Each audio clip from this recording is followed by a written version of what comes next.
Di bawah langit biru yang luas, Nabi Ibrahim, sang kekasih Allah, berjalan memimpin untanya.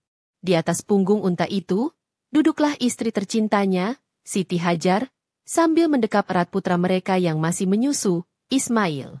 Perjalanan ini bukanlah perjalanan biasa, karena tujuannya bukanlah sebuah negeri yang makmur atau oasis yang subur. Nabi Ibrahim tengah menjalankan sebuah perintah langsung dari Allah, sebuah perintah yang menguji batas keimanan dan kepasrahan seorang hamba. Mereka tiba di sebuah lembah yang sunyi, di antara dua jajaran bukit batu yang gersang.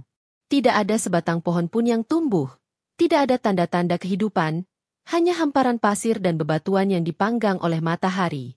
Di tempat inilah, yang kelak dikenal sebagai Bakkah atau Mekah, Nabi Ibrahim diperintahkan untuk meninggalkan istri dan anaknya.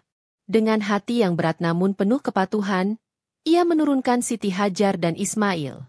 Ia hanya meninggalkan sekantong kurma dan sebuah geriba berisi air sebagai bekal. Saat Nabi Ibrahim berbalik untuk pergi, keheningan lembah itu terasa begitu menekan. Tidak ada kata perpisahan yang panjang, hanya sebuah ketaatan mutlak yang sedang dijalankan. Dalam setiap langkahnya menjauh, ia memanjatkan doa yang tulus dari lubuk hatinya yang paling dalam, sebuah doa yang diabadikan oleh Allah.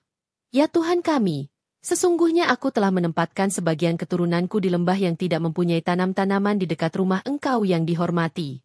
Ya Tuhan kami, yang demikian itu agar mereka mendirikan sholat. Maka jadikanlah hati sebagian manusia cenderung kepada mereka dan beri rezekilah mereka dari buah-buahan. Mudah-mudahan mereka bersyukur. Doa itu adalah benih harapan yang ditanam di lembah kepasrahan. Nabi Ibrahim tidak meninggalkan keluarganya tanpa perlindungan. Ia menitipkan mereka pada perlindungan yang paling sempurna, yaitu perlindungan Allah, sang pemilik alam semesta. Ia tahu bahwa di balik perintah yang terasa berat ini, tersimpan sebuah rencana agung yang belum tersingkap. Kepergiannya bukanlah tanda pengabaian, melainkan langkah awal dari sebuah sejarah besar yang akan mengubah wajah dunia. Melihat suaminya berjalan pergi tanpa sepatah kata pun, hati Siti Hajar diliputi kebingungan dan kekhawatiran. Ia segera menyusul Nabi Ibrahim, memegangi jubahnya sambil bertanya berulang kali, "Wahai Ibrahim, hendak kemana engkau pergi? Apakah engkau akan meninggalkan kami di lembah yang tiada manusia dan tiada apapun ini?" Nabi Ibrahim tidak menoleh, hatinya bergetar menahan kesedihan. Namun ia harus terus melangkah untuk menunaikan perintah Tuhannya. Siti Hajar terus bertanya, namun tidak mendapat jawaban. Akhirnya, dengan kecerdasan iman yang dimilikinya, ia sampai pada satu pertanyaan kunci yang mengubah segalanya. "Apakah Allah yang memerintahkanmu melakukan ini?" Tanyanya dengan suara yang sedikit bergetar. Barulah Nabi Ibrahim menoleh dan menjawab singkat, "Benar."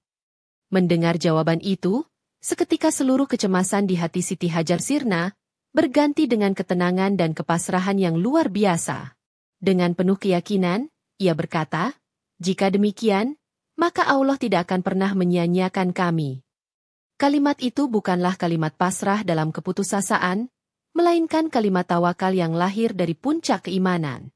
Ia kembali ke tempat Ismail kecil terbaring. Hatinya kini telah mantap.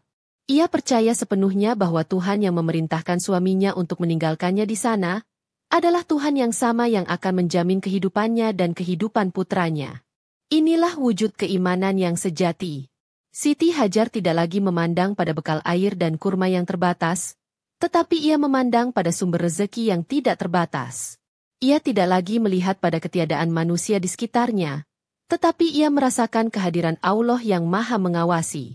Dengan keteguhan itu, ia mulai menjalani hari-harinya di lembah yang sunyi, hanya berdua dengan putranya, dalam naungan keyakinan yang kokoh. Hari-hari berlalu dengan cepat. Panasnya matahari di lembah tandus itu seolah menguapkan waktu, dan juga menguapkan sisa air di dalam geriba. Akhirnya, tibalah saat di mana tetes air terakhir telah diminum, dan buah kurma terakhir telah dimakan. Bekal mereka telah habis. Siti Hajar mulai merasakan kehausan. Namun yang lebih merisaukan hatinya adalah keadaan Ismail. Air susunya mulai mengering karena kekurangan cairan. Ismail kecil, yang belum mengerti apapun, mulai gelisah. Ia menangis, mula-mula pelan, lalu semakin kencang seiring rasa haus yang mencekiknya. Tangisan bayi di tengah lembah yang sunyi itu terdengar begitu memilukan, seolah setiap isakannya adalah sayatan bagi hati ibunya. Siti Hajar mencoba menenangkan putranya, mendekapnya erat, namun tangis itu tidak kunjung reda.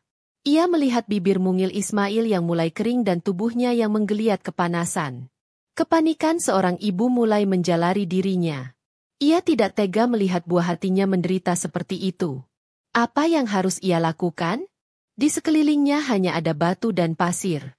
Tidak ada sumber air, tidak ada kafilah yang lewat, tidak ada siapapun untuk dimintai tolong. Ia berada di puncak ujian kesabaran dan keimanannya.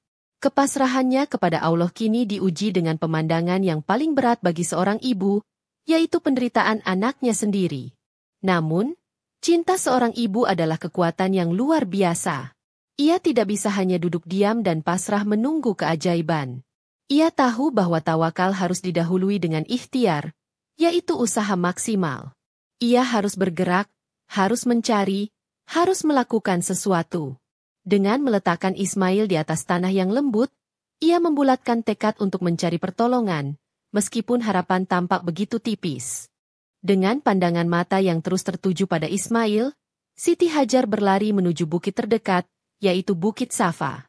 Dengan napas terengah-engah, ia mendaki bukit batu itu. Setibanya di puncak, ia memandang ke segala penjuru. Matanya menyapu cakrawala yang kosong, berharap melihat fata morgana yang ternyata adalah air, atau siluet kafilah yang sedang melintas. Namun, yang ia lihat hanyalah hamparan gurun yang tak berujung. Kecewa, namun tidak putus asa, ia menuruni Safa. Ketika sampai di bagian lembah yang lebih rendah, ia mengangkat ujung pakaiannya dan berlari lebih kencang, karena dari titik itu ia tidak bisa melihat Ismail. Ia tidak ingin kehilangan pandangan dari putranya sedetik pun. Setelah melewati lembah, ia kembali berjalan normal hingga tiba di bukit berikutnya, Bukit Marwa. Ia mendaki Marwa, dan sekali lagi, ia memindai seluruh penjuru dengan penuh harap. Hasilnya sama, nihil. Namun, Siti Hajar tidak menyerah. Didorong oleh tangisan Ismail yang terdengar sayup-sayup, ia kembali berlari menuju Safa. Lalu kembali lagi ke Marwa. Terus-menerus seperti itu. 1 kali, 2 kali, 3 kali, hingga 7 kali perjalanan bolak-balik. Ini bukanlah lari biasa. Ini adalah lari seorang ibu yang berjuang antara harapan dan keputusasaan, sebuah maraton keimanan yang mempertaruhkan nyawa putranya. Setiap langkahnya adalah doa, setiap napasnya adalah harapan. Perjuangan fisik yang luar biasa ini adalah puncak dari ikhtiarnya. Ia telah mengerahkan seluruh tenaganya, melakukan segala yang ia bisa sebagai seorang manusia. Dalam kelelahannya yang amat sangat setelah perjalanan ke-7 dan tiba di Marwa, ia berserah sepenuhnya.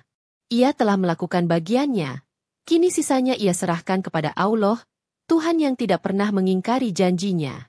Ketika Siti Hajar berada di puncak Bukit Marwa pada putaran ke-7, dalam keadaan letih dan pasrah, tiba-tiba ia mendengar sebuah suara.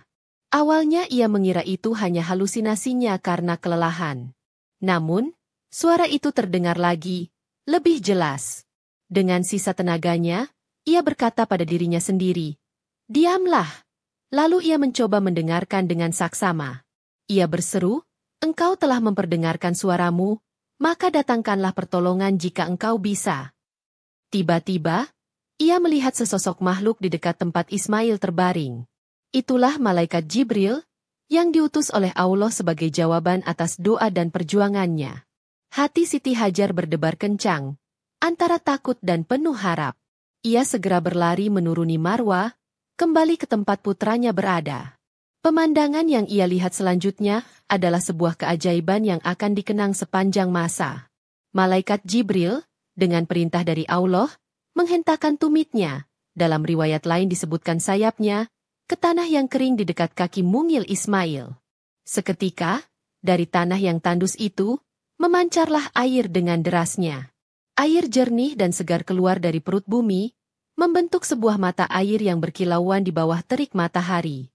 Tangisan Ismail pun berhenti, seolah merasakan datangnya rahmat ilahi.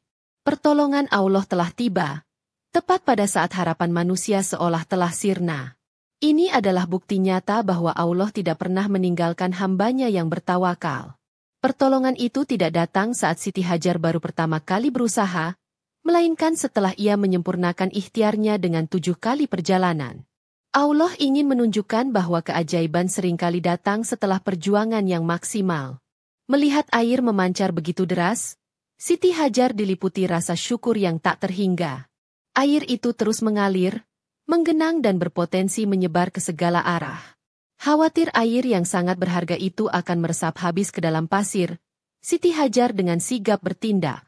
Dengan kedua tangannya, ia membuat tanggul dari pasir dan batu di sekeliling mata air untuk menampungnya, sambil berucap, "Zam, Zam," yang dalam bahasanya berarti, "Berkumpullah, berkumpullah." Dengan izin Allah, ucapan Siti Hajar itu seolah menjadi perintah bagi air tersebut. Aliran air yang deras menjadi lebih tenang dan terkumpul di dalam cekungan yang ia buat. Sejak saat itulah, mata air ajaib itu dikenal dengan nama Zam-Zam. Sebuah nama yang lahir dari tindakan seorang ibu yang berusaha menjaga rahmat Tuhannya. Air itu tidak hanya menghilangkan dahaga Siti Hajar dan Ismail, tetapi juga menjadi sumber kehidupan yang diberkahi. Siti Hajar segera mengambil air dengan tangannya dan meminumnya sepuasnya. Rasa segar seketika menjalar ke seluruh tubuhnya, menghilangkan lelah dan dahaga. Kemudian, dengan penuh kasih, ia memberikan minum kepada Ismail. Air susu Siti Hajar pun kembali mengalir deras, dan Ismail dapat menyusu kembali hingga kenyang. Kehidupan telah kembali ke lembah yang sebelumnya nyaris menjadi saksi kematian itu. Air Zam-Zam bukan sekadar air biasa. Ia adalah air yang penuh berkah. Rasulullah kelak bersabda, "Semoga Allah merahmati ibunda Ismail. Seandainya ia membiarkan Zam-Zam mengalir begitu saja, niscaya ia akan menjadi sungai yang mengalir di permukaan bumi." Ini menunjukkan betapa besar karunia yang Allah berikan melalui perjuangan seorang wanita yang beriman. Sumur kecil itu menjadi jantung kehidupan yang tak pernah kering hingga ribuan tahun kemudian. Keberadaan sumber air di tengah padang pasir yang tandus adalah sebuah anomali yang menarik perhatian makhluk lain. Tak lama kemudian, sekawanan burung mulai berterbangan dan berputar-putar di atas lembah tempat Siti Hajar dan Ismail berada. Burung-burung tidak akan pernah berkumpul di suatu tempat kecuali di sana ada sumber air. Pemandangan ini terlihat oleh sebuah kabilah dari Yaman yang bernama Jurhum, yang kebetulan sedang dalam perjalanan dan melintasi daerah tersebut. Pemimpin kabilah Jurhum merasa heran. Selama ini mereka mengenal lembah itu sebagai daerah yang kering kerontang dan tidak memiliki air. "Lihat, burung-burung itu berputar di sana. Pasti ada air," kata salah seorang dari mereka. Mereka pun mengutus seseorang untuk memeriksa, dan betapa terkejutnya ia ketika menemukan seorang wanita dengan bayinya di sisi sebuah sumur yang penuh dengan air jernih. Utusan itu segera kembali dan melaporkan penemuan yang luar biasa tersebut.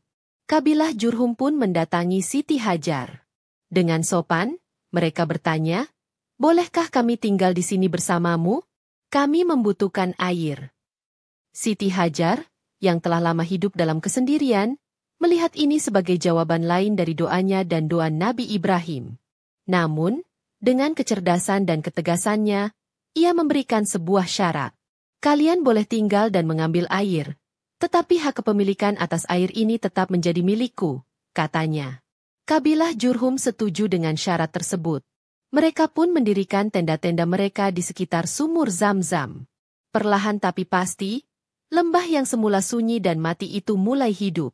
Suara manusia, canda tawa anak-anak, dan aktivitas perdagangan mulai terdengar. Siti Hajar dan Ismail tidak lagi sendirian.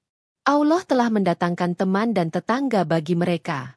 Inilah cikal bakal berdirinya kota suci Mekah, sebuah kota yang lahir dari keteguhan iman seorang ibu dan berkah air Zam-Zam. Kisah perjuangan Siti Hajar dan Ismail bukanlah sekadar cerita tentang penemuan mata air. Ini adalah sebuah pelajaran agung tentang pilar-pilar keimanan yang harus dimiliki setiap manusia. Perjuangan Siti Hajar yang berlari 7 kali antara Safa dan Marwa mengajarkan kita tentang pentingnya ikhtiar atau usaha maksimal. Allah tidak menurunkan pertolongannya kepada orang yang hanya duduk diam menunggu, melainkan kepada mereka yang berjuang sekuat tenaga dengan segala kemampuan yang dimiliki. Setelah usaha maksimal itu, Kisah ini mengajarkan kita tentang hakikat tawakal. Ketika Siti Hajar telah sampai pada batas kemampuannya, ia menyerahkan hasilnya sepenuhnya kepada Allah. Tawakal bukanlah kepasrahan buta tanpa usaha, melainkan kepasrahan total setelah berjuang habis-habisan. Iman Siti Hajar yang berkata, Allah tidak akan menyia-nyiakan kami, adalah puncak dari keyakinan bahwa setiap tetes keringat perjuangan akan dibalas dengan pertolongan yang tidak terduga. Tindakan Siti Hajar berlari antara dua bukit itu begitu mulia di mata Allah, sehingga ia mengabadikannya menjadi salah satu rukun dalam ibadah haji dan umrah, yaitu sa'i. Jutaan manusia setiap tahunnya menapaki kembali jejak langkah sang ibu perkasa itu, untuk mengenang dan mengambil pelajaran dari perjuangannya. Ini adalah bukti bahwa Allah sangat menghargai usaha seorang hamba, terutama pengorbanan seorang ibu demi anaknya. Pada akhirnya, kisah ini adalah manifestasi dari janji Allah bahwa di balik setiap kesulitan pasti ada kemudahan. Lembah yang kering menjadi pusat peradaban. Tangisan bayi karena kehausan menjadi sebab munculnya air yang diberkahi hingga akhir zaman. Kesendirian seorang wanita berubah menjadi sebuah komunitas yang ramai. Semua itu berawal dari satu hal, yaitu keyakinan yang tak tergoyahkan kepada Sang Pencipta, bahwa rencananya adalah yang terbaik, dan pertolongannya pasti akan datang.